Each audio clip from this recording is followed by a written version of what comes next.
Oh, now we're live. Or should I say, oh, now? Aloha, hola, good morning, wherever you're checking in from. This is the morning run. Let's go.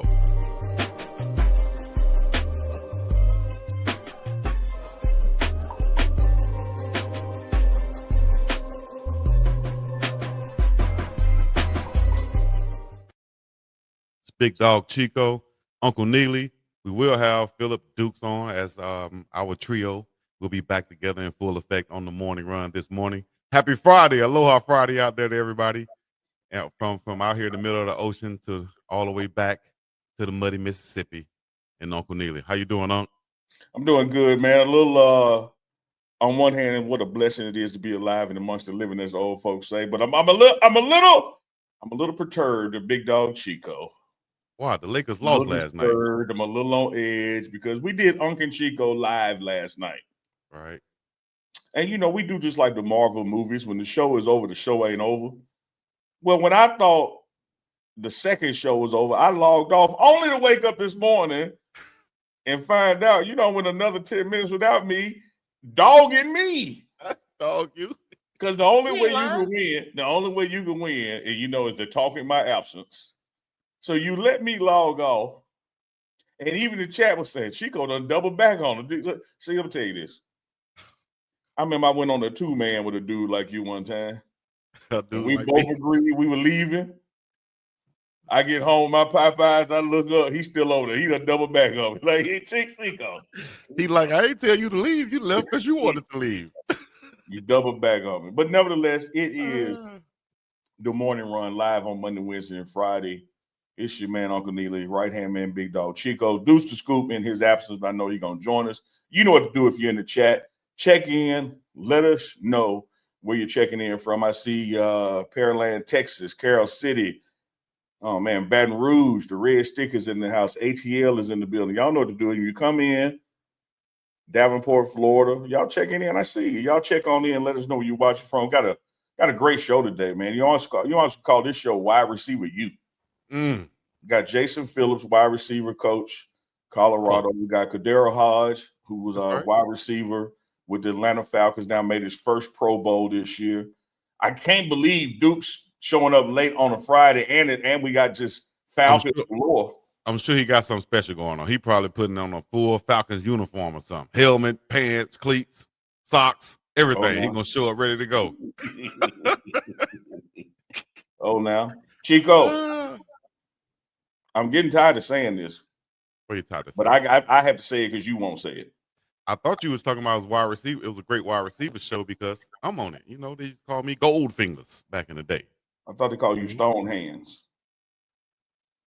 I know your Gold Fingers was attached to your Stone Hands. So, but no, Chico, I got to say something. I know the reason I got to say it because you ain't gonna say it. Okay. The other morning when it went from 64 to 32 to 16. I went to bed number 1. Now it's going down to 16 to 8. Woke up this morning. Guess who's still number 1? Come on now, dog. Chico Bracket Challenge. Shout out to Chris Evans out of Memphis, Tennessee, aka the Anguilla Mosquitoes. He in second place, but he can't catch me, dog. I tried to tell y'all the bracket, guys. Challenge. None of y'all was gonna beat me. It was just not gonna happen. I know ball.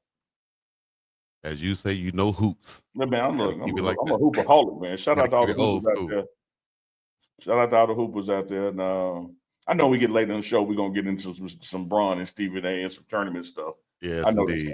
We need to ask our guest about it, too. We need to ask Coach J. Phil and Mr. Hodge about these topics also. So we'll involve them in our conversation, let them join the conversation. And everybody in the chat, as Unc told you guys before, let our guests know where you guys are checking in from so they'll know that you guys are listening from around the world. As we say on the other shows, from the Pineapple to the Big Apple, East Coast to the far West Coast, that's what we're doing, man. For the we got not only got Arizona in the house, we got Manchester, England. Manchester. Oh, now Manchester, England. That's somebody from Ghana watching the show the other night live. They probably sipping some tea over there, just like I am here. Oh hell. And you was dogging my jelly beans. I heard you when I got out there, but I got some jelly beans to the side. See what I'm saying? Listen, are we gonna have some grown men on the show today? Let's have a grown man discussion for the next minute and a half. That's all we need. Look at him. Got that black jelly bean too. That's only for the black folks, Chico. You can't have one. Unc said he's so pro-black last night that he only eat black jelly beans. He threw away all the other ones. Come on, dog. Are you serious? That ain't gonna make you no blacker, Unc. Well, you the one with the professor of Afro Studies at the PWI haircut, just so you can blend in and stand out while you blend in. Let me eat jelly beans. Like this. You rock your Afro. We both gonna do it. Chico, let me tell you this. Let's go ahead and stop playing around, man, and bring in this first guest. I'm tired of talking to just you. Really? Man, when you look at the wide receiver room at Colorado last year, one of the most prolific in the nation, and everybody's wondering how can it bounce back with those losses. Well, we got a guy that's going to be able to tell you just how, because not only did he do it when he was in college, led the nation in receptions, was the leading receiver for a Heisman Trophy winning Andre Ware. He went on to, when he got into his coaching, he just recently coached a Heisman Trophy winning receiver, Travis Hunter. Cold-blooded. Coach Jason Phillips, a.k.a. J. Field, is in the building. Man, let's bring him up, man. Let's bring him on. Let's bring him on. Yeah, there he is. Hey. Coach J. Field in the house with a guest. Yeah, great morning, man. Great morning to the Morning Run Live, man. Appreciate you guys having me on this morning. I have an inspiring podcaster, Brother Ken here. Brother Neely, Brother Ken. And, we got to have him on, man, so we can, he likes to laugh. I mean, you guys are funny, man. Hey, look, hey, J. Field, you have warmed my heart seeing Brother Ken. And I see a little glow in the background. Is that a lightsaber behind you? His lightsaber ain't working, man.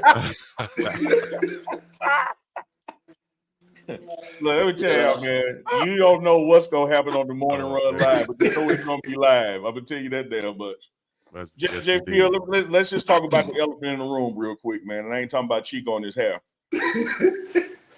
When you look at the Colorado receiving unit last year, Travis Hunter, LaJohntay West, Will Shepard, you probably got somewhere around 80% of that offense departing.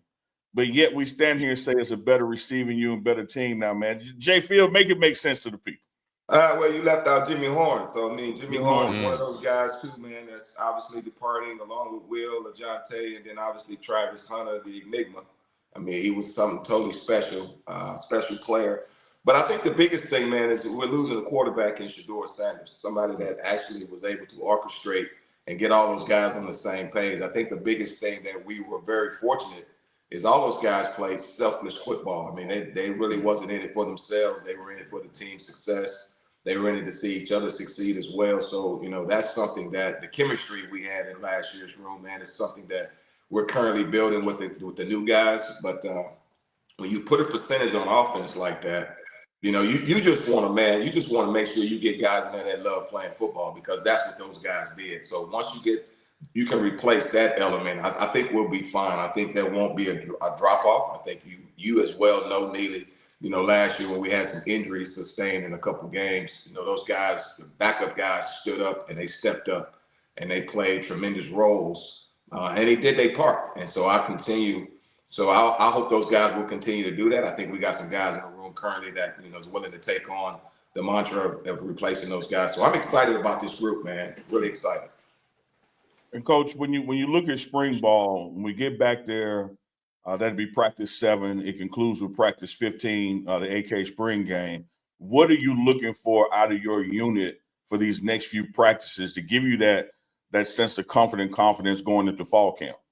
Well, I think the biggest thing is one of the things that we talked about is just making sure that we understand why we're here. Making sure those guys embrace the program, embrace what comes along with being a part of Colorado. This, as we're doing things like this, those guys in the spotlight, understand the culture, man. Just be ready to, deal with any type of adversity that may come your way. Obviously, every play is a big play, even in practice, as you well know. Coach Prime don't play. So you drop a ball in practice, you out. And so just getting those guys to understand the elevation of what it's going to take for us to be successful at this level at Colorado, because it's different than a lot of other places. It's not the same.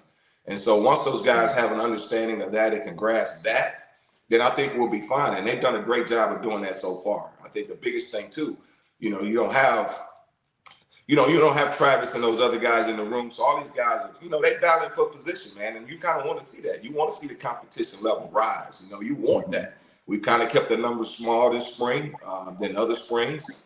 And so a lot of guys are getting a lot of reps, and they have an opportunity to show us what they're capable of. But more importantly, man, it's about the mentality, man. You got to come in here every day and make plays every day. I'm all about, as you know me, I'm like demonstrated ability. I need to see you do it. I don't need to hear you talk about it. What you gonna do? I need to see that. It's a demonstration going on.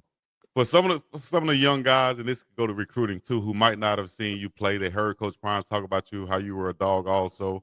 Can you give people your background all the way up from coming up from Louisiana, then playing to the pros and to now coaching, so that if I'm a young recruit out there, I don't know who Coach Phillips is, I can get to know him right now. Oh, wow, man. Hey, first of all, let me say, man, I have a great deal of respect for you, man. You taking the beating from Brother Neely, man, and you just taking it, man. So, I don't know what the beef is, but I like you already, my brother, just so you know. I appreciate it. But now, man, I come from humble beginnings, man. I grew up in Crowley, Louisiana. For most people that don't know what that is, it's off I-10 between Lafayette and Lake Charles. Started my football career there with my uncle and my auntie. My auntie was a big influence in me playing football. So she wanted her nephew to play, and she got out there and played with me. And so, I just kind of grew up from there. From there, moved to Houston, Texas, man. When I started 7th grade, went to Cullen Middle School, Hartman Middle School, played quarterback at Sterling High School here in Houston. And from there, went to Taft Junior College. Went there as a quarterback, but ended up playing receiver. And that's kind of where the transition kind of took place, from me playing quarterback, growing up and playing receiver. I had an opportunity to go to University of Houston under Jack Pardee, was the head coach. John Jingles, the offensive coordinator. And, I went there. I had some options, man. I had Miami, Texas A&M, USC, Tennessee. And, what they promised me was an opportunity to play. And that's what we tell kids in recruiting. I mean, it's not always where you want to go. It's where you're going to get an opportunity to do what you've been doing. And that's one of the messages that a lot of guys need to get clear on. Yeah, what I've loved that play at the University of Miami, under Jimmy Johnson and playing with some great players, which they, offered me an opportunity. Yeah, absolutely. But I didn't want to do it as a backup. Yeah. Right. Yeah. Same thing at Texas A&M. I had an opportunity to go there, but I didn't want to do that as a backup. And so Houston gave me an opportunity to get on the field immediately. The offense, the run and shoot offense was coming into town. And I was very familiar with it, with the Houston Gamblers, and seeing the success of those guys and just listening to those coaches tell me that I would be the collegiate version of that, and then go out and have an opportunity to be an All-American, lead the country in receiving. And all those things came true because I had an opportunity to get on the field. And so that was my story, man. I mean, from there, the ball was in my court, and I just took it and ran with it. And I had an opportunity to play with a Heisman Trophy winner and Andre Ware. And a lot of people don't talk about this, man, which is it's kind of baffling to me, and it's kind of shameful that even the Heisman committee don't talk about this. He was the first African-American quarterback to win the Heisman Trophy. And not a lot of people talk about that. And that's it's kind of disheartening. And I hate to be the one to constantly bring it up, but it is what it is. It's a fact. He was the first African-American to win the Heisman Trophy, and he doesn't get the credit he deserves for that. Absolutely. Yeah, absolutely. One of the things I love about you and Dre Ware's relationship, Coach, when I first met you at Jackson State, and I was like, yeah, I mean, you were Andre Ware's receiver. He won the Heisman. And you said he wasn't throwing the ball to his damn self. Somebody had to catch it. Yeah, he had to throw to somebody, brother. Yeah. He wasn't throwing to himself. And, he had some great guys, myself, James Dixon, Kevin Mason, a guy by the name of Kimball Anders. You guys may remember him. Chiefs Hall of Ring of Honor in Kansas City. And then a guy that followed us, Manny Hazard. He broke a record and had 147 receptions in 1 year. And so, I wish I had a redshirted and would have came back and probably would have had 200 receptions. Man. Coach, one of the things that I love when I sit in your wide receiver room or watch your drills is not only that you are an exceptional coach, I think you're an even greater teacher because you teach the why and what's expected and why it benefits the player, et cetera, to do it this way. And I've seen you coach guys, that may be a walk-on in the room all the way up to Travis Hunter the same way. who is it or what was it from your background and a coach that you had that's something you gleaned from, or is it something that you wish you would have had? Like, where does it come from that you take that time out to make sure you're teaching and not just coaching? That's a great point, man. I think the biggest thing for me is, every player needs a coach that believes in them. And if you can do that, and you're not just in there to coach the superstars. I mean, everybody knows who in the room can play, but you can impact more lives, man, when you coach everybody. And then you never know what injuries might occur. I mean, right now, we're sustaining like 5 or 6 injuries in the room right now this spring. And so those guys, they came there to play. And so you want to make sure you get those guys ready to play. You're right. If you're in the room, you're going to get coached the same way as anybody else in the room. And you're going to be expected to perform the same way, just like everybody else in the room. So I think it's extremely important, man, for every coach to coach the room. You get more of a, credibility that way. Guys believe in what you teach, what the program is all about. When you can do that, when you can reach from the lowest to the top and make sure everybody feels involved, because they all have a role. Every role in that room is important to us, to the success of our program. So that's just always been something I've adapted. I can't say I picked it up from anywhere because Bluetooth disconnected. it's different, but that's just how I do things in our room. And let me double back on that, because you have this fine line of coaching and teaching that meshes with your sense of human personality, that you have a way of getting the guy told without, where you have a unique delivery at times. And have you found that that's something that relationship capital wise, the younger guys can take it better, or what have you? Yeah, man, you know who you can talk to that way. I mean, you know who you can get away with it with. I think it's sometimes, Brother Neely, you know this. You've been in the room with me. Sometimes you just shoot the gun and shoot the gun. It ain't nobody did anything. You just shoot the gun, let them know, hey, look, I'm capable of firing this weapon. don't go there. That's all. Yeah, I've seen it. It works. It's quite effective. Yeah, because if they know you'll shoot, then everybody line up, man. But it's all in fun. I think we all get a kick out of it, guys. We have a lot of fun in that room, but we also have a lot of, it's serious business, because we know what the expectations are. We know who we represent, man. We represent Coach Prime. We represent Colorado. Mm-hmm. We know where the bullet's coming from, and everybody's taking a shot, man. So we want to make sure we minimize those shots in our room. And so we have to be able to relate to one another, laugh, joke, but also get serious about what we're doing. Yeah, definitely. Let me ask you about your fellow Louisiana native that's in that room. That's Marion Miller from Vivian, Louisiana. Sustained an injury. Can you talk about how well he's progressing and coming back this season, and what are you expecting from him this season? I'm expecting Marion to be what obviously Will was last year for us, in some regard, what Travis was for us. Right now, he's doing well. He's on a time schedule. When we get back from spring break, we'll start infusing him into some things from an individual standpoint. Hopefully, we'll get some 7-on-7 out of him. I'll have to negotiate that with AP, our trainer, just to kind of see how much I can get out of him. But there's big expectations for O. I mean, I think the conversations that we've had with O, and I say we, and Coach Rashad Davis, my assistant, we talked to O quite a bit. We think O is very capable of having a breakout season. And if he does that, then, his future's bright. He'll have an opportunity to explore the next level if that's what he chooses to do. So, our expectations for him is to come in and do the things that he hadn't done since we've been there. Let's just keep it, let's keep it 100, right? He's been underachieving. And when he gets his moments in a couple games, I guess the first game was SC. I wasn't here, and then a couple games this past season prior to him getting hurt. That's what he's capable of. So we need to see that every day. He needs to practice that way. He needs to start doing those things. And to his credit, he's doing that, So I'm excited to see when he comes back and what he's capable of getting done for us. I think the biggest thing is just getting him here this latter part of spring practice, and just getting his mentality right, so he goes in the offseason knowing he can get back on the field and be able to contribute the way he's done so far the last 2 seasons. Right. You've also seemingly had Hodge to yourself more this spring.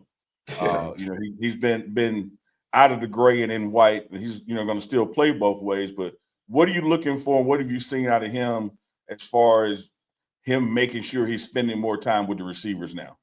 Well, I think the biggest thing, the more he's with us, the more opportunity he's in the room to have an opportunity to learn what's going on and then be able to adapt to what we're teaching in there. He's improving every single day. I think the biggest thing with him, the more he's in there with us, man, the better he's becoming as a receiver. He's adapting to the game. He's a very athletic guy, very gifted, got great hands. He's going to replace some of that slot production that we had last year with Jimmy Hart and LaJonte. I mean, he's going to be a guy that's going to be able to fill that role and step in immediately.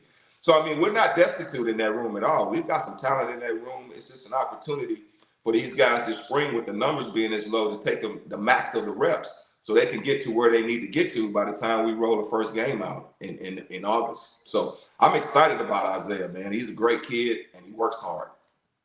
They're hard. Also, you have additions on that, not just any additions, but Hall of Fame additions on that coaching staff with you see Marshall Falk right here you're talking to. Talk about what he could bring to that offense and to that running back room for us. I think the biggest thing, man, with those guys, when those guys come in there with those gold jackets, it's instant credibility, right? So, I mean, those guys coming in there, and then Marshall can speak from a standpoint of been there and done that. And I'm gonna be honest, again, man, not a lot of people can make that transition from player to coach. And I've been really, really impressed with how those guys, they're in their calling now, but they missed their calling. They could have been doing this years ago, man, because those are outstanding knowledge that they're spreading with these guys. The things that I'm learning just being in the offensive room with Marshall Falk, it's from a running back standpoint, how he reads keys and what he's looking for, what his expectation is of the O-line, the conversations that the O-line coaches and he are having. It's just been enlightening just to kind of see and just sit back and watch all that. So, our running game will be better because of the addition of Marshall Falk. Yeah.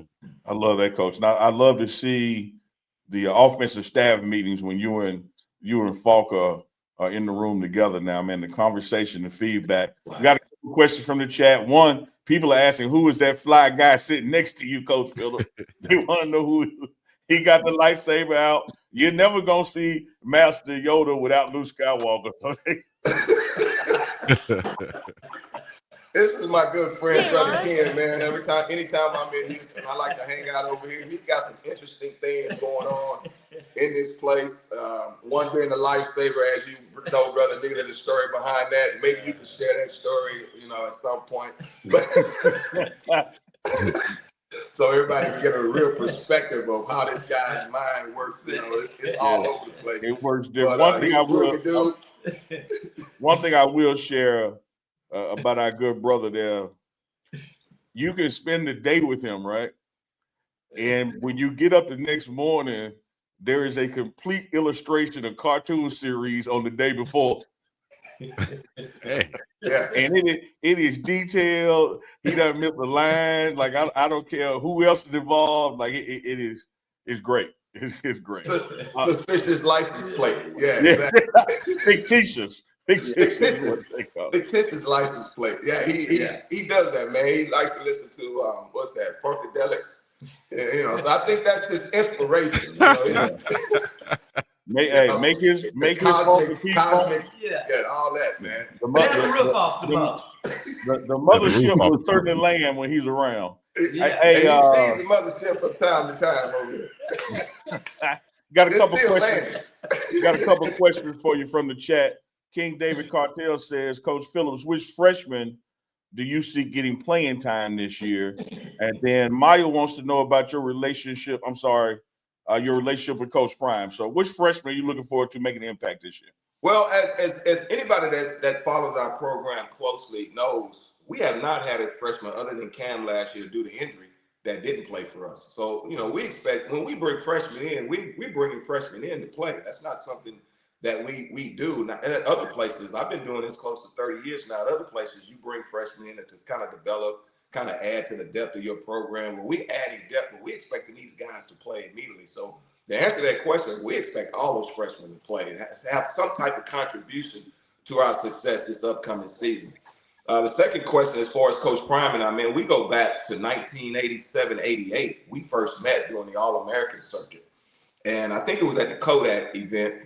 We were in Atlanta at the Kodak event, and they did like a highlight tape on everybody. And I just kind of casually leaned over to him and said, man, based on that, man, I probably would have had 10 catches, 200 yards, about 3 touchdowns. And you know him, brother. He liked that. So we kind of hit it off ever since, man. And then we spent some time in Atlanta as teammates with the Falcons together for 3 years. And then, you know, obviously going against him every day in practice. Phenomenal talent, phenomenal human being. You know, and one of the things, he had like this file cabinet on all the receivers in the league. And you know, being a guy on the practice squad, I mean, sometimes I'd be on the practice squad and I had to get these looks. I was like, man, he got a file cabinet. I can't do what they want me to do on this card. I can't run a slant. He finna cover. No, we're gonna run a slant and go here, Brett. So we had Brett Favre. I was like, hey man, we're gonna run a slant and go on this. And I was just saying this, you hear us say this all, you ain't getting the card. You take Phil, that ain't what they run, man. Give me the card. No, you ain't getting the card. You ain't getting it. Because they filming this up here, man. I'm trying to stay here too. Yes. Yeah. I understand that greatly. From a smaller scale, of course. I had to play what do you call it, scout team my junior year when I redshirted, and I was going against the #1 DB. They was talking. I said, okay, this is gonna be real deal then. We might as well go hard because I gotta get better too out here. Right. I can't just be like giving you a look and doing what's on the card. I got to get better, bro. You ain't getting the card. I feel you on that. You ain't getting it. You earned that respect right there. Most definitely. Dukes just came in and joined us. Made it in from Blue Flame against the Wings in Magic City. Coach, he's a huge Atlanta Falcons fan. You see the helmet back there. And I was like, ain't no way Duke's going to miss this show. But, you know, when the Wings on special at Magic City, you got to go get them when you got to get them. Deuce the Scoop coming in from ATL. What's going on, brother? Man, not much, man. I mean, when you get day shift by yourself and you get the opportunity, you got to go, man. So I want, for those that I'm joking, y'all. I'm joking. But no, man, I appreciate the opportunity, and Coach Phillips, man, everything that you've been able to do. I did want to ask you a question about the offense that you guys ran when you were in college. How much of those concepts, when in that Heisman winning season that you were a part of, how much of those concepts do you still see in today's game? It's a great question, man. I think a lot of those concepts still exist. You know, obviously, you got switch routes, you got seam routes, seam reads. I think the biggest thing, the concepts are the same. It's just the adjustments that are different right now, because we adjusted to every coverage that we saw. So as we was running the route, that if the coverage changed, the route would change. And so it just made it, you know, we had to all be on the same page. So we drilled a lot of different things during the week in practice. We were more of a team concept practice team as far as quarterbacks and receivers. Always spent a lot of time together as far as going through these different concepts or different coverages. So when we saw something, you know, we all was on the same page and we would make the adjustments. But as far as the schemes and the concepts, man, there's a lot of it's the same today. It started with the air raid. I think a lot of it transitioned to the air raid, and then a lot of the air raid stuff is you're seeing now, you know, so it's a lot of the same. The only thing is different is right now that they're not adjusting to option routes. There's not a lot of option routes out there. Yeah. Appreciate it, Coach. I want to get your thoughts on young brother that's in your room on the coaching staff, Coach Rashad, and what he means as an assistant to you and his career trajectory. You know, a lot of folks don't get to see really behind the scenes on how they assist the position coaches. But talk to us about the value and trust that you place Rashad to help you get things done. There would be no Jason Phillips without Rashad Davis. And I'll just keep it that simple, at point blank. I mean, since we've been together at Jackson State, you know, obviously, you know, he does a lot of work, and he's he's going to be a great coach whenever he gets his opportunity. I hope he gets it soon. He deserves it. But, you know, the things that we do together, we don't do that. I don't do this without people, you know, and I can't do what I do, and the players in the room can't have the success that they're having without a group of guys, you know, obviously, you know, doing the things that are necessary. And Rashad does a great job of making sure these guys are prepared, does a great job of following up with these guys, you know. And so, you know, as you can see, Neely, you know, right now I'm just trying to turn some things over to him just so he can get more and more experience at doing what he knows, and just let him kind of run with it, so to speak. And so when his opportunity comes in, he can be very, very comfortable. But there is no Jason wide receiver, Jay Field coach without a Rashad Davis in the room right now. So he means a lot to me. He means a lot to our program, but more importantly, man, he means a lot to our players. Our players trust him. They believe in him. You know, they listen to him. You know, he has a way of commanding the room and commanding his presence. And so I'm excited to see what he does with that in the future. Love that. Love that. Hey, Dukes, is Hodge in the green room? Yep. Hey man, because I want these two brothers to meet, man. Bring Hodge in, even though we hadn't done the proper introduction. I got to introduce you, Jay Field, to this brother, man. Okay. He's not on camera right now. He's in the green room, but he's not on camera. Hodge, there he is. There we go. There we go. Now he's on that thing. Oh no. Hey, Jay Field, the brother on the screen right there, man. Let me tell you a quick story about him. High school quarterback like yourself. He 3,000 yards, 2,000 yards on the ground, goes to college, converts to wide receiver. So he goes from Mississippi to Prairie View, like you went to Louisiana to Houston. Both of y'all converted to receivers. Both of y'all played Detroit Lions, but then ended up at the Falcons where you really made your name. Crazy. Wow. Like the synergy between you two, I was like, we can't have them both as guests and they not meet each other. Like, my pleasure to meet you, brother. Pleasure, my pleasure. The pleasure is mine, man. We blazed some of the same trails, man. So it's just like I tell everybody, man. It's more than one way to get there. Just man, I took the long route too, man. I got lost in GPS for a minute. For real. Hey, one of the things I want to ask you off the rip with Jay Field still here with us, because I know that golf course calling Jay Field. Is again, prolific quarterback in high school. You go to college. You went Alcorn first, then JUCO, then Prairie View. Switched to receiver, but where you have really made your mark in the NFL and made the Pro Bowl is special teams. And I know Jay Field is always preaching to players like, dog, y'all cannot sleep on special teams. It's your entry to the NFL. Talk to us about the importance of, like you said, your GPS took you all over, but how special teams made you the pro you are. Yeah. I didn't really realize how important it was until I got to the league. I never really played special teams until I got to my rookie year, and they put me at gunner. I didn't really know what to do, so I mean, it kind of just came natural with the receiver spot. But like you said, I never played. Like I never really tackled anybody until I got to the league. But I actually seen the importance of it because I mean, in a way, that's how you stay on the field. You're always going to be on the field, and you just do what you need to do until you get your opportunity on, whether you play offense or defense. But I mean, it's a big part of the game where people don't realize how game changing special teams can be. Whether you can score on special teams, you block a punt, you force a turnover. It's game changing opportunities, and people don't realize if you don't really watch the game. But if you watch the game, you'll see like that play right there changed the game. It can be like any little play, like field position, like anything. You can change the game in any type of way. So, yeah, it's important, man. I think it's becoming more important in the game. You can see like they keep changing like the rules and everything, is trying to make the game more fun. And just field position. It's a field position thing as well. So, yeah, I noticed it was how important it was when I got to the league. Mm-hmm. No, that's good stuff, man. Because one of the things that obviously they don't even have the round, brother Neely. I was drafted in no more. Undrafted over here. I was drafted in the 10th round, man. They don't even have that round no more, man. I got drafted in the 10th round in Detroit. As soon as I got there, I knew I'm gonna have to do something. I had two good advices, man. One of my coaches from college, his name's Pat Thomas. He was a DB in the league for years, 10 years. He played 10 years, played at A&M. And one of the things he told me, man, going into the league, he said, listen, he said, all you have to do every day is worry about beating that guy in front of you. Don't worry about what other guys they bring in that room, but every time you go out there, you beat that dude in front of you. You'll have a shot to make that team. And that's what my man just said, man, with special teams, that's going to be a guy in front of you.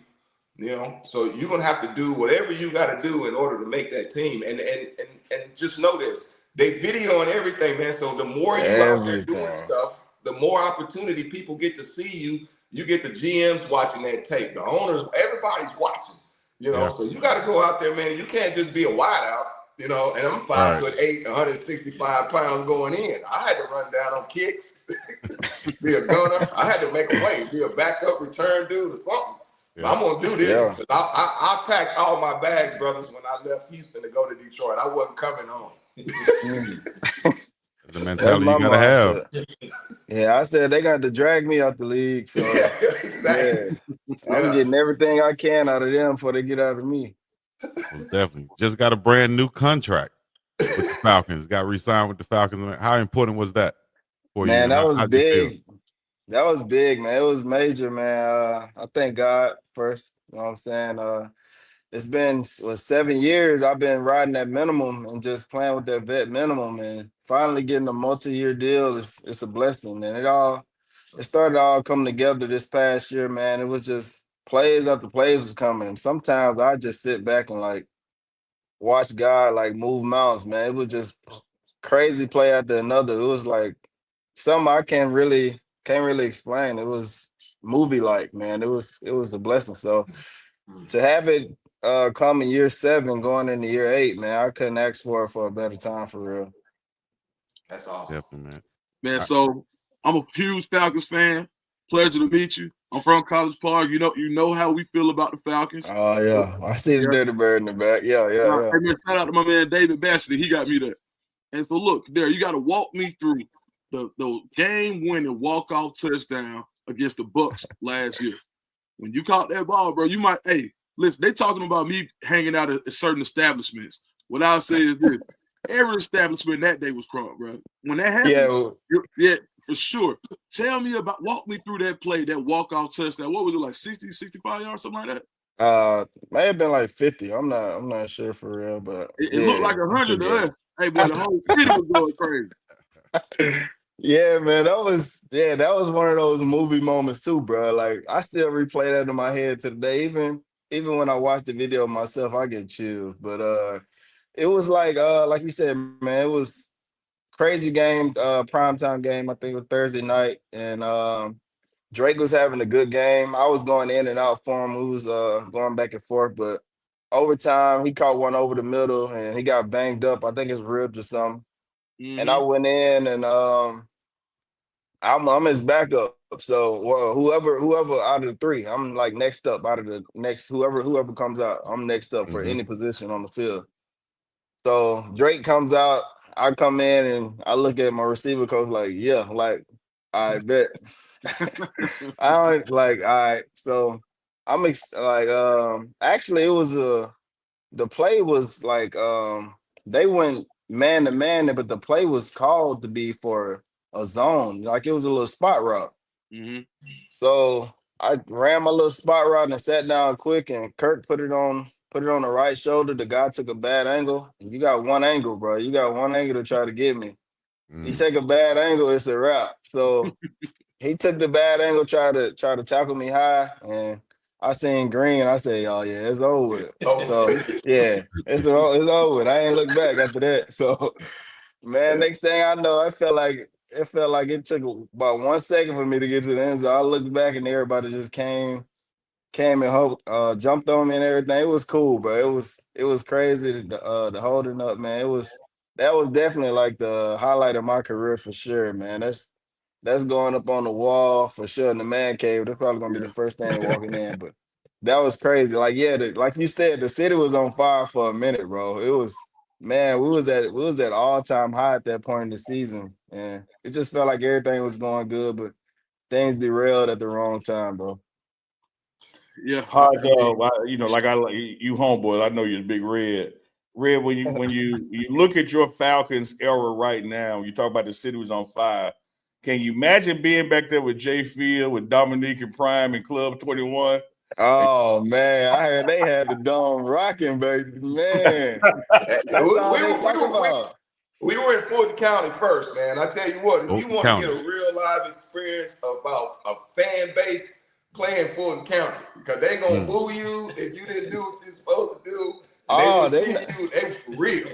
Oh no, they cutthroat. That's one thing I learned about Atlanta fans. Like, hey, they will not hold their tongue. Now they gonna let you know. Hold their tongue. And I love that about that. You good or bad? Yeah, they very. Hey, it's true. Like, you come in them comments, you get lost in them comments, man. You better have some tough skin, man, for real. I tell you what, man, there was no better place to make plays than you experiencing that. If you make a play in Atlanta with the Falcons, you are raw. They love it. I love that. That's exact. Yeah, they love me just off that play. You would think I was one of the top paid guys, man. But I'm like, hey, I'm gonna take it. I'm gonna take it. Yeah. No. Let me ask you this, man. Whether it's Detroit, the Rams, the Browns, now Falcons, and you're moving around, and now you got this multi-year deal under your belt. And again, congrats on that. So, Coming from Mississippi, from Mendenhall, going the JUCO route, then going to Prairie View HBCU.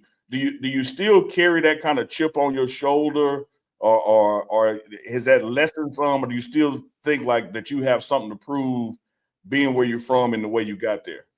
oh yeah, always. And that's anything I do though, man. That's just my mindset or anything. I always feel like I wake up every day just feeling like I'm overlooked and underrated. So that's just my mindset going into any situation, and that's the chip on my shoulder. Like I never get comfortable, and I never really feel like I get what I deserve. So that just keeps me going. And even if it's just a mental thing with me, just feeling like the deal I got now, I always feel I'm grateful for it, but I feel like I can get more out of what I've Mhm. done. Like the season I had last year, I feel like there's still more in me, and so I'm gonna just keep pushing. Like I never get really comfortable with what I've done in the past. I kind of want to beat what I've done in the past. Well, just want to get better and better each day. I try to find something I can get better at each day, whether it's something mentally catching or anything like quickness, speed, anything I see somebody else doing, I feel like I want to be better than them at what they do best. So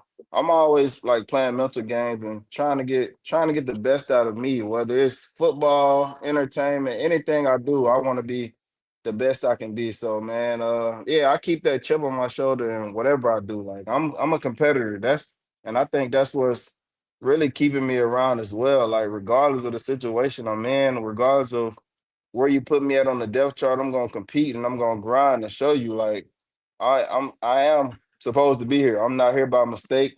Like I grinded my way here and I'm gonna stay here. And like regardless of what you try to do, like I'm gonna always rise to the top. Like it's like inevitable. Like inevitable. Yeah. Like I'm gonna just keep going. I'm gonna just keep going until I can't.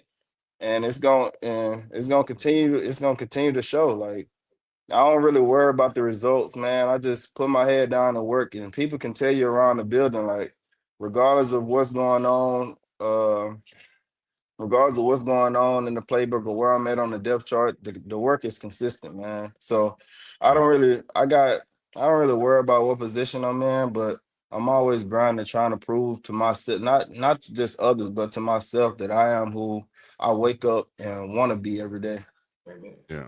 Love it. Can I piggyback kind of like off that question from Uncle Neely with the HBCU kind of theme? And I was going to ask there's a lot of more HBCU players or small college players in NFL locker rooms than a lot of people know.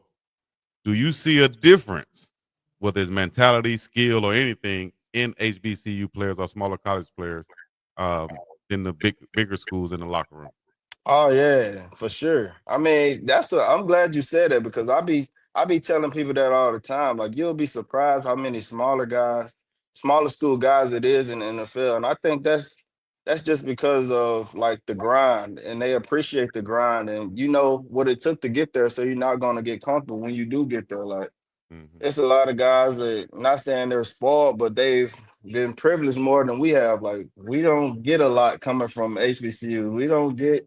We barely survive in our financial aid. So we don't get stipends and all that. NILs. Like it's the grind. So you gotta, I think with our mindset, you go out and earn it every day, like regardless of what you get the next day. Like it's always like I feel like I'm better than the next guy. So I'm gonna get up and prove it every day that I'm better than the next guy. I'm gonna keep showing you play by play, day by day, I'm better than this guy. And I think that's what a lot of guys that come from smaller schools, whether it's D1 AA or D2s or any smaller schools, that's the mindset. Like it's always a prove it. And that's the mindset you gotta have. I have to prove myself every day, like every year, regardless of the situation, you know it's someone else. They trying to get you out. If they bring a drafted guy in, you're undrafted. You know you got to start again from the bottom. So Yeah. it's just having that mindset, and I think most of us do have that mindset, and that's why a lot of us are in locker rooms today. Coach Phil, I see you nodding a lot to that and Yeah. amen in it. The same mentality that you had to have, coming. Hodge was undrafted and you were drafted 10th round. Do you still see some similarities to what he's saying from your experience? Yeah, I definitely can relate. I think his route and his philosophy and his beliefs and how he got to where he is no different than anyone else. I've never really allowed anybody to tell me what I couldn't do. I never use that as fuel to the fire, so to speak. Some guys use it as fuel to the fire. I've always believed that I was going to play on Sunday.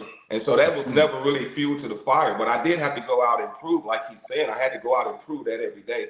I think the one thing that people, need to understand about the National Football League is, man, that they don't care where you come from. If you can play, you can play. And if they find you, they expect you to play. And so that's something that a lot of people think because you go to these major schools or these PWIs and all these other schools and stuff, and that's where you're going to get your opportunity. You're sadly mistaken because they have scouting crews they send out everywhere. They find players from all over the place, from Europe, anywhere, wherever a joker can play, they're going to find that joker. And that joker come in and can do it, and he going to get what he deserves. And so congratulations to you, man, in the route that you've taken. Because it's very unique, but it's also a testament to your hard work and your dedication to the sport and your love for the game. I mean, because that's the main thing, man. If you don't love the game, then you're not going to be able to give the game what it deserves, and it ain't going to be able to give you what you want. So you got to first love the game. But Coach, speaking of love and getting what you deserve, we can announce right here on the morning run that Coach Prime has signed his extension. Easy. Years, 54 million. Let's say that again, Unc. Hold down. Say it loud and clear for us, Unc, one more time. Yeah, got a 5-year extension, $54 million. That puts him over $10 million a year, putting him in the top 10 stratosphere of what coaches are getting paid. So the deal is done. Deion Sanders has signed for 5 more years with the Colorado Buffaloes. So people out there saying he's going somewhere and don't recruit high school, y'all been wrong on both of them. I don't know how many times y'all gonna be wrong before you just stop talking. Like Chico. Chico wrong all the time and don't stop, but maybe y'all like him. Hey, you said I crashed out 100 miles per hour. JP, I know you've been with him, historically playing with him since Bob Hope shook y'all's hands as All-Americans and now on the staff again. What does this mean for you and recruiting and the team that this deal is done? Stability. I mean, obviously that the deal's in place, everything is what he said. And again, man, it's a testament to who he is as a person, to who he was as a player. I mean, the man is real, and everything he does is real. And for the haters and the doubters, man, I don't understand it, man. But for us, it's stability. Obviously, we're going to have an opportunity to be there for the next 5 years. He's getting paid what he deserves to get paid based on what he did. Not what he said, but what he did. The work that he put in, the work that we've all put in, the work that those kids put in. So he's getting taken care of the right way. And kudos goes to Colorado, Rick George, and those guys for making that happen, the Board of Regents, and all the people that had a decision in doing that. Man, it's about time, And so we feel I'm grateful that they have awarded him this because, he's deserved it. And like you said, man, it's just stability. It gives us the chance to go out now. We don't have to worry about what people are saying. Not that we ever did, but we can show them contract in play, and now we can go make some moves. I tell you this, J. Phil, between my homeboy Hodge signing and Prime signing, I just wasn't gonna hold something like that, That's the first thing that happened. Everybody signing. I want to sign something. Hey man, you can't ever get nothing and expect nobody not want something from you. You know it's coming. That's the first thing they do. I ain't never seen a crab reach down and pull nobody up, bro. You done seen them reach up and pull down though. They always pull it down, my brother. Man, Chico happy about my ankles every day. I'm like, man, let me go, man. First thing you do, brother, Nene, grab your leg. Where you going? If I can't go, ain't nobody going. Ain't nobody going. You gotta take little brother with you. From your perspective in the NFL, I know you didn't get to play for Coach Prime, but that city still has his fingerprints all over it. When you see, a guy from Fort Myers, Florida, play for the Falcons, came up like you came up, and now as a head coach and getting this extension. What does it say to you, and how does it make you feel? Man, I just want to say, man, first of all, I just wanted to say live that I appreciate what he's done for HBCUs, man. A lot of people is disrespecting him and saying he left, man, but I don't think they realize like how much he did for HBCUs when he was there, and even going forward, man. He had HBCUs on ESPN like Saturday football, like, bro. We was fighting to get on games. Like we was fighting to get on TV. Sometimes we was fighting to get on ESPNU, and barely anybody was watching. He had college game day at Jackson State, man. That says a lot about him, man. He changed the game for SWAC players. We got HBCU bowls now, man. I just wanted to say, man, humbly, like I appreciate everything he done for HBCUs while he was there, and even speaking moving forward, I think he still speaks highly of him and what he's done for us, man. It was amazing. It was amazing to see like those guys at those times getting the opportunity they done, and just to see him, man, just going regardless of what people say about him, man. He just stick to himself, like regardless. And I think that's inspiration as well. Like he never changed up. He's true to himself.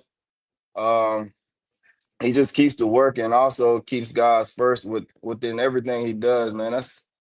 That's amazing to see, and it's also inspiring. That's somebody I definitely look up to, man, and just how he moves about his business and how he just keeps getting better and proving himself right. Not worried about what others say, but just believing in himself, man. Just the confidence he has in himself and whatever he do, like it's amazing to see. So major respect to him, bro, for real. Yeah, he wore 21 in Atlanta. You wear 12, so it just flipped over. Make Oh, it yeah. play, right? Big prime time, man. He goated for real. He goated for real. Man, I had a question I want to ask both of you guys because it's funny how Colorado and the Falcons last year had kind of the same parallel. The Falcons had, the veteran quarterback with Kirk Cousins, who was the presumed starter. He was brought in to start. And they had this young gun quarterback in Michael Penix, who people saw the talent, but you had to respect the older guy. So the same thing in Colorado. You got a great player in Caden Salter, and you got this young gun in Julian Lewis, who's super talented. I wanted to ask you guys, how do you acknowledge the talent of the younger player without disrespecting the more veteran guy? Great question. That's a great question, man. I don't know. Just speaking from my perspective as a player, and he'll probably have a similar opinion or whatever. But as a player, let me just speak from a player's perspective too. So as a player, man, you just go out and play. You go out and do your job, what they're expecting you to do, regardless of whether it's a veteran quarterback or a young quarterback. If you go out and do your job, then it helps support both guys. And that's just, again, it goes back to respecting the game. It doesn't really matter. I didn't get caught up in whether my quarterback was a veteran or a rookie or whatever. I wanted to go out and perform well to help support whoever that quarterback was. And so, just looking at this situation we have here in Colorado, I think both those guys have a pretty decent relationship with one another. And the thing you like to see is that they're communicating. They're talking to one another, right? Because sometimes those battles can get real heated to where ain't nobody saying nothing to nobody. It becomes personal. And, that's a detriment to the team building. That's a detriment to us winning games. And I think the biggest thing, just seeing those guys, how well they get along with one another, they're bouncing things off one another. And I instruct my guys, I'll rotate my guys in there with all of them. Ain't no such thing as ones and twos. Just get in there, go every 3 reps, and everybody's rotating with everybody just so they can get a comfort level of when they see guys in there, they can perform at a level, man. And I make sure those guys perform no matter who's the quarterback, because it doesn't matter. Because we're the last person on the receiving end of that ball. We got to make sure we're there to do our job the right way. Exactly. Yeah, I'm with you 100% on that. I go out and control what I can control. Like no matter who's behind center. Both of those guys have great talent. So regardless of what position we was in, you just got to go out and do your job and can't worry about it and just make the plays when they come to you. So I think both of those guys. Curtis had a long career and he's been good for a long time. And Mike has a bright future. I just wanted to say that. Say that publicly as well. I think he's going to bring the juice back to Atlanta in the right way. He had his little do-rag thing. I expect to see the whole stadium in do-rags eventually. So he's a guy, man. I don't really gas a lot of guys up like this, but bro, he's talented, man. Arm strength, mobile, smart, calm. He has all the characteristics of being a good quarterback in this league. So for a long time. So I pray everything goes well for him, health and everything. But I think Atlanta has the right guy for sure. I gotta ask this real quick. Khadare, when did you know Mike Penix was special? I'm being a super Falcons fan right now. When did you know he was special? He might not have been starting yet, but it was something that happened that kind of clicked in your mind. You was like, Man, listen, we was in OTAs and bro threw I don't know what y'all call it, but we call it a blazer route. Okay. Man, it was like just say it's like a seam. Just say a seam route up the numbers, whatever. Bro threw 40-yard dot on the line, like between safety corner, everything. Everybody just looked at each other like, you're like, all right, yeah. Arm talent crazy. And he just walked away like whatever. Like cool. Like, yeah, it's the norm. And everybody like he goes out every day, man, and proves himself like this is what he do. Like the confidence he has about himself is good to see. So I mean, yeah, he makes throws that turns heads. So yeah, like I said, he got a bright future for real. Sure. You know, every quarterback, man, every receiver needs a quarterback that's gonna protect him. So I know when you saw that rope, you was like, oh yeah. Now I can do something with it. He can. I ain't waiting on this thing. I can keep moving. Yeah. I actually got caught on that rope though. That's the thing. We played the Commanders this year. He threw a dot across the middle, but I don't know where the safety came from, bro. Smacking me, bro. That might have been the hardest I got hit in the league, but I was like, man, it was a great ball though, but yeah, it's something I should have held on to. I still think about that to the day, but bro, he's good. He's a good player for real. I'm gonna throw something in there, man. I know we got some Falcons fans. I'm a former Falcon player, great Falcon fan, but hey, man. You start talking Penix now. We got to go to Vic. Can't leave Vic out the conversation. Hey, you know that's why I started playing quarterback. So I was a lefty too. Vic was the main reason I even started playing quarterback in the first place. So that's amazing. You know, that's my guy. Man, okay. I got two goated wide receivers, great wide receivers for sure. Is the ball really different coming from a left hand than it is coming from a right hand quarterback? Like. They always talked about Vic in Atlanta, and they were saying the adjustment that had to be made. I forgot who the starting quarterback was pre-Vic, but they were saying there was a huge adjustment that had to be made from the way that the ball was coming out left-handed. Is that a real thing? I think I think you just got to get used to the backspin for real. It's the opposite spin for real. It ain't just a major adjustment, but you do have to get used to how it's coming out, because now instead of coming here, it's like it's coming here. So once you get used to it, and you get comfortable with it, it's pretty cool. The adjustment, it would hit my hands a little bit harder because the spin was the rotation was different, so it would hit your hands a little harder for me. That's what I felt. Like it felt like he was throwing harder, but he wasn't. It was just different rotation. That's facts. I remember Jerry Rice said he had to work a little bit extra with Steve Young. After he came over after Jerry Rice. So, ball does spin a little bit different. Let me go to here, before I forget, and before you let him go. I know we getting to the end. I want to let him go. I'm going to start the mess. Okay, wait before you start some mess, because I knew it was coming somewhere. But let me say this. All seriousness, got his two guys on here with J. Phil and K. Hodge. I'm mad. I'm sad because I could have brought on my former teammate from UAB, former Falcon great Roddy White. We would have had 3 Falcon great receivers right that here. would have been lit. So, so let me ask y'all this, though. Top 5 Falcon receivers of all time. Don't include yourself. Roddy, Julio. Yep. Andre Rison.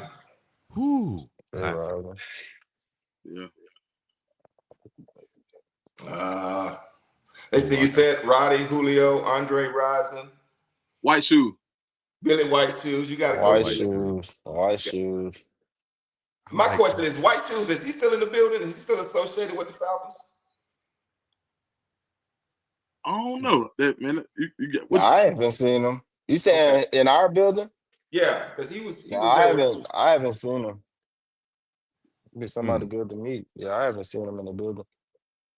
Do they keep a lot of former Falcons around the building so that you guys can, network, bump shoulders, Not for real. The conversate only with? time they come in all together sometimes when we're in training camp, but there's not many just around the building just hanging out or Right. working. But they all sometimes they come back and they're in training camp like a reunion thing to come to a practice and hang out. And we talk to them at the practice, but nah, I don't remember any around the building for sure. All right. Now, I Chico, got a this, we got one more guy, Michael Haynes. He's a good There we guy. go. Man, There we go. that the is a good. speedster. I was gonna go Mathis or I was like, I remember those Haynes, I think it was. Yeah, Michael Right. Haynes. Yeah, shout out to Chico, Coach Man. He got the Morehouse t-shirt on today.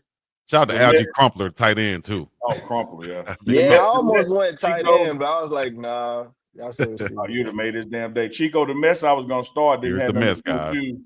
But since you stepped in front of it, you finna catch this stray. Because I Here got to we go. tell these two receivers when you try to put yourself in their category, y'all gotta understand that Chico played ball at a Bible college in Selma, and he quit because they made him take a Bible class.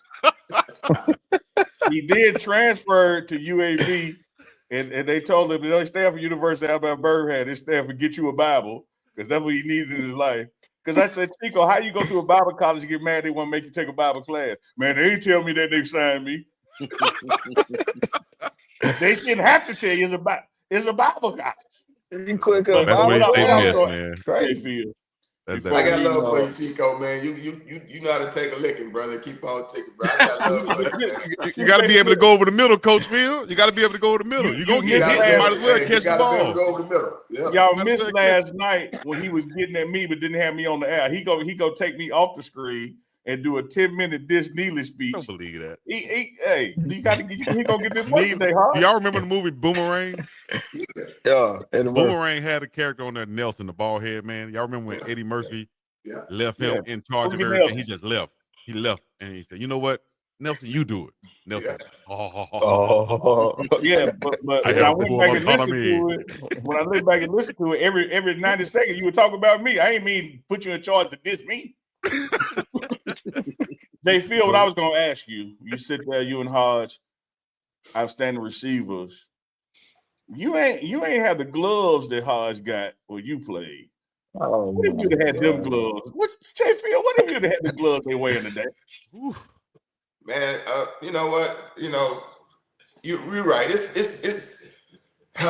unfair, Exactly. right? I mean, the gloves really do all the work, man. We weren't allowed to wear gloves and do all that Oh, stuff, man. my That's like God. Lester Hayes with Stickum, right? Them gloves, Yeah, man. I mean, you just throw a finger out there and it stops, ball stop. But you know, anything that helps guys, man, play the game the right way, help those guys play it the way they're supposed to play it, man, and give them the confidence necessary for them to do what they're doing. I ain't got no problem with that. We couldn't do it back in the day because they didn't have that.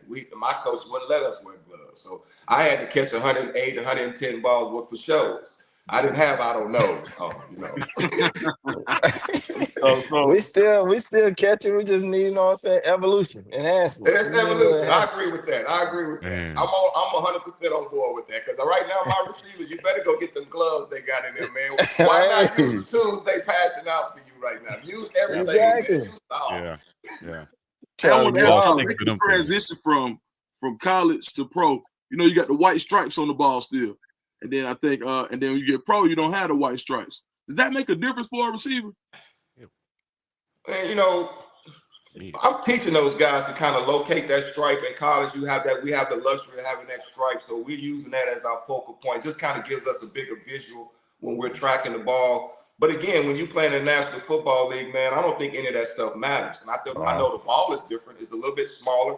It's a little bit easier to catch. And so, you know, when you see something coming at you, put your hands on it. Yeah.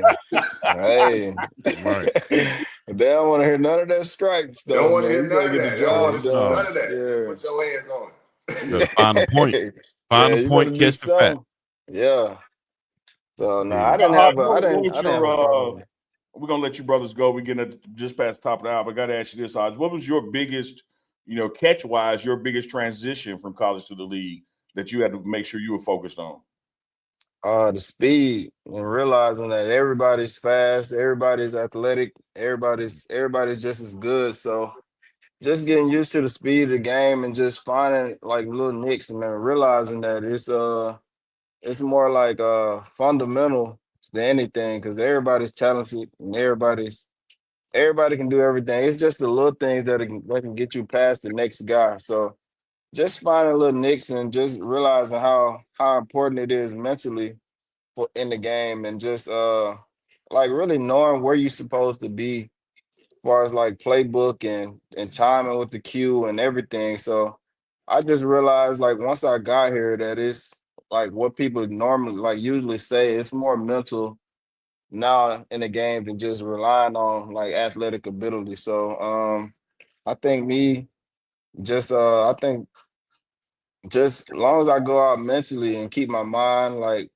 locked in and believing and trusting what I could do, then I feel like I could do whatever. But once you lose your like the mental aspect of things, and everything just goes out the window. So as long as you approach the game with just the right mindset and having that confidence in yourself and just believing in yourself, which you gotta have. And sometimes like people outside of the game get it mistaken with like being what's the word? Uh like boastful or whatever, you know what I'm saying? Full of yourself, basically. Mm. But nah, you gotta have that type of approach in the game where you just like, I am who I say I am and believing in yourself every day. Cause if you don't, then you just gonna get washed to the back of the line for real. So I think it's more of a mental thing than anything. Yeah, I would Yeah. echo. I would say the same thing, brother. Yeah, I'm sorry, I'm gonna jump on that because he's right, man. The speed and the mental aspect of it, because it's a grown man's game. You got to realize something. You as a rookie going in there, man. This is a livelihood for a lot of people in that locker room. This is a business. The biggest thing that changed for me, it was no longer a game. It became a business, and so you got to treat it as such. And I think that's some of the things where guys either elongate your success or cut your time there short if you don't approach it that way. But he's exactly right, man. You can't be in a room full of lions and be prey. Exactly. That's exactly what it is. And that's another thing. That's another thing I learned as well. That it's a business. I'm glad you said it. It's a business, so you can't get lost on the business side of things. Because sometimes you get lost in saying like, why he getting this and why he getting that. But you get lost in that mindset and get caught up in the business side of things and things you can't control, and that's gonna take you off your focus as well. So, like I said, you just gotta control what you can control. Because once you get off path, man, it's gonna be a lot of stuff going on, and that's how you get to playing bad on the field, and you really about to get out of there then. So just focus on what you can control, what you can control for real. Love that. That's the theme for the show, Unc. Focus on what you can control. And one thing I can control is having you on here or not. So Chico, count your damn days. Y'all hear that? You get fired on live air. How you get fired on your day on?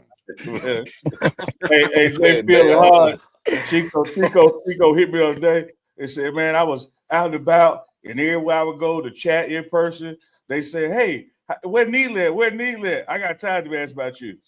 I said, man, Peter got time to ask about Jesus. See how that turned out. Like, you just like, look, they don't play your role, dog.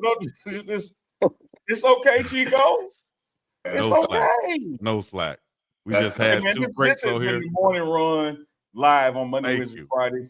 The pregame network. Coach J. Field, Big Red Hodge, former and current Atlanta Falcons, two prolific wide receivers. Man, appreciate everything y'all imparted on us. Also, you heard it here first.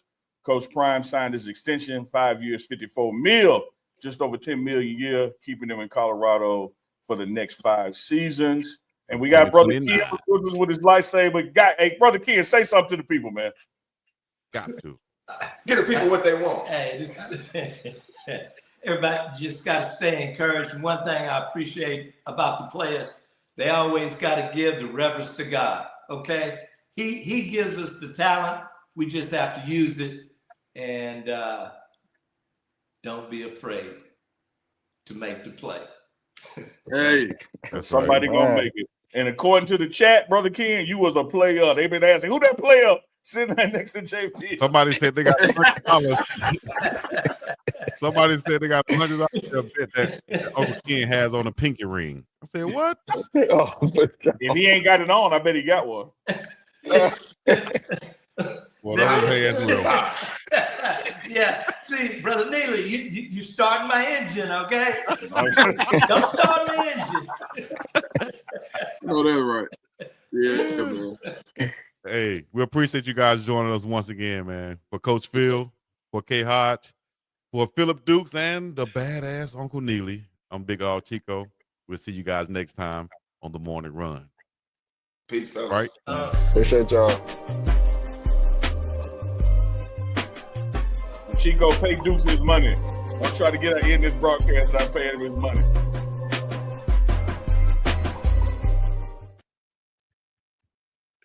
No post-show banter. We're going to be up out of here. Peace in the Middle East. Yeah. Mm-hmm.